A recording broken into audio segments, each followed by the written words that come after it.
लेते हैं, दिल्ली में प्रदर्शन को लेकर अब तक 10 एफआईआर दर्ज कर ली गई है। दिल्ली में 5 थानों में 10 एफआईआर दर्ज कर ली गई। दिल्ली पुलिस का कहना है कि कानून व्यवस्था से जुड़े केस में ये एफआईआर दर्ज की गई है।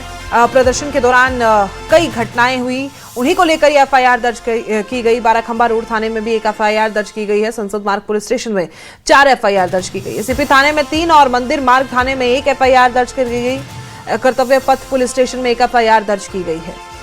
आपको बता दें कि सीजेपी के प्रदर्शन को लेकर जिस तरीके की तस्वीरें सामने आ रही थी, उनको देखते हुए जिस तरीके के तस्वीरों में आप देख सकते थे कि प्रदर्शनकारी पुलिस के वाहनों समेत पुलिस पर भी हमला करते हुए नजर आ रहे थे। कई पुलिसकर्मी जो जख्मी भी हुए। पिछले कुछ खबरों के मुताबिक 100 से ज्यादा ऐसे पुलिसकर्मी हैं जो घायल हुए हैं। जो प्रदर्शन चला था उसी के बाद से जब संसद भवन पर कूच करने के लिए प्रदर्शनकारी पहुंचे थे, पुलिस द्वारा आंसू गैस के गोले छोड़े गए थे, लाठीचार्ज किया गया था और जो हालात बने थे, सीजेपी प्रदर्शन जिस तरीके से चल रहा है और अभी भी लगातार वो प्रदर्शनकारी जंतर मंतर पर बैठे हैं। दिल्ली में प्रदर्शन को लेकर अब तक पूरे मामले में 10 एफआईआर दर्ज की गई है। 5 थानों में अलग अलग 10 एफआईआर दर्ज की गई है और आगे की जांच की जा रही है। आज देश भर में बीजेपी प्रदर्शन करेगी। कांग्रेस दफ्तरों पर बीजेपी ये प्रदर्शन करने वाली है। राहुल गांधी के प्रधानमंत्री आवास पर भी प्रदर्शन के बाद आज बीजेपी ने देश भर में प्रदर्शन करने का ऐलान किया है। सभी राज्यों की राजधानी में बीजेपी नेता कांग्रेस दफ्तरों पर प्रदर्शन करने वाले हैं। तो ये बड़ी खबर आपको बता रहे हैं। पूरे देश में, देश भर में भारतीय जनता पार्टी की तरफ से ये प्रदर्शन किया जाना है। कांग्रेस दफ्तरों पर ये प्रदर्शन भारतीय जनता पार्टी कर रही है। राहुल गांधी के प्रधानमंत्री आवास पर प्रदर्शन के बाद आज भारतीय जनता पार्टी ने देश भर में प्रदर्शन करने का ऐलान किया है। राहुल गांधी प्रधानमंत्री आवास के बाहर प्रदर्शन करने के लिए बैठे थे।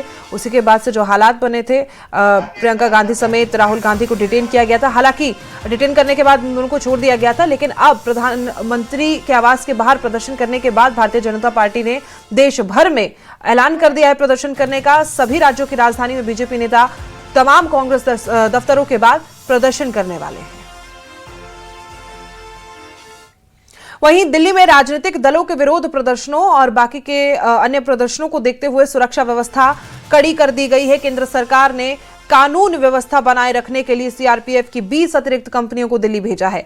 अधिकारियों के मुताबिक गृह मंत्रालय के निर्देश के बाद पश्चिम बंगाल से इन कंपनियों को हवाई मार्ग से राजधानी लाया जा रहा है। सूत्रों के अनुसार संसद सत्र के दौरान संभावित प्रदर्शनों और सुरक्षा चुनौतियों से निपटने के लिए अतिरिक्त बलों की तैनाती की जा रही है। सुरक्षा एजेंसियों को संवेदनशील इलाकों में विशेष सतर्कता बरतने के निर्देश दिए गए हैं। दिल्ली में राजनीतिक दलों के विरोध प्रदर्शनों और बाकी के प्रदर्शनों को देखते हुए सुरक्षा व्यवस्था और भी ज्यादा कड़ी कर दी गई है। राजधानी में अतिरिक्त सुरक्षा बल बुलाए गए हैं। केंद्र सरकार ने कानून व्यवस्था बनाए रखने के लिए सीआरपीएफ की 20 अतिरिक्त कंपनियों को दिल्ली भेजा है। अधिकारियों के मुताबिक गृह मंत्रालय के निर्देश के बाद यह फैसला लिया गया। पश्चिम बंगाल से कई कंपनियां हवाई मार्ग से राजधानी पहुंच रही है। सूत्रों के हवाले से बता रहे हैं कि संसद सत्र के दौरान संभावित प्रदर्शनों और सुरक्षा चुनौतियों से निपटने के लिए, क्योंकि मॉनसून सत्र चल रहा है, तीसरा दिन आज है।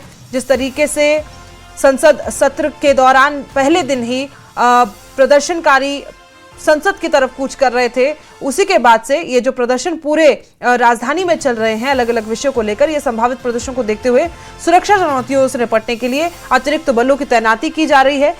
तमाम पश्चिम बंगाल से हवाई मार्ग के जरिए इन कंपनियों को बुलाया गया है। सुरक्षा एजेंसियों को संवेदनशील इलाकों में विशेष सतर्कता बरतने के निर्देश दिए गए हैं। संसद सत्र के मॉनसून सत्र का आज तीसरा दिन है। लगातार 2 दिन से संसद ठप है। कल की बात करें तो विपक्ष के हंगामे के चलते सदन नहीं चल सका था।